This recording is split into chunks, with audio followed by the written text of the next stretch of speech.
Un homme de 39 ans a donc été interpellé ce matin pour vol de carburant, refus d'obtempérer et blessures involontaires à Saint-Avold après avoir tenté d'échapper aux forces de l'ordre.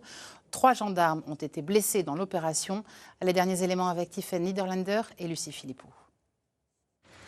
La nuit dernière, ce gérant d'une société de transport routier aperçoit en direct sur ses caméras de surveillance un homme en train de siphonner un de ses camions.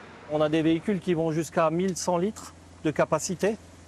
Donc avec des bouchons qui sont accessibles, on fracture le bouchon qui est en plastique et puis ils ont des tuyaux avec une pompe et puis ils arrivent très rapidement à prendre 20 ou 30 litres. Ça prend en l'espace d'une minute, c'est réglé.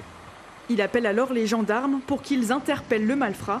L'individu avait déjà été aperçu les nuits précédentes rôdant autour de ses poids lourds. Pour éviter les vols, ce gérant s'était pourtant équipé en caméra dernier cri. Pas de quoi refroidir les voleurs en période de forte tension sur les carburants. Plus le gasoil est cher et plus on a ce type de soucis. Ouais, c'est un vrai problème. En prenant la fuite, l'homme de 39 ans a percuté une voiture de gendarmerie dans cette rue. 3 militaires ont été blessés et ont dû être transportés à l'hôpital. Le conducteur du véhicule a percuté frontalement l'un des 2 véhicules de la gendarmerie nationale qui venait en sens inverse pour le forcer à s'arrêter. Le véhicule était occupé par 3 militaires de la gendarmerie.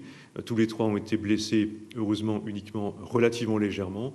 Ils ont été conduits à l'hôpital pour des examens et à l'issue de ces examens, il leur a été prescrit des certificats médicaux coïncidant avec 8 jours, 6 jours et 4 jours d'incapacité totale de travail. Le suspect, déjà connu des services de la justice, a pu prendre la fuite avant d'être retrouvé au centre hospitalier de Saint-Avold. Il a été placé en garde à vue vers 5 h du matin.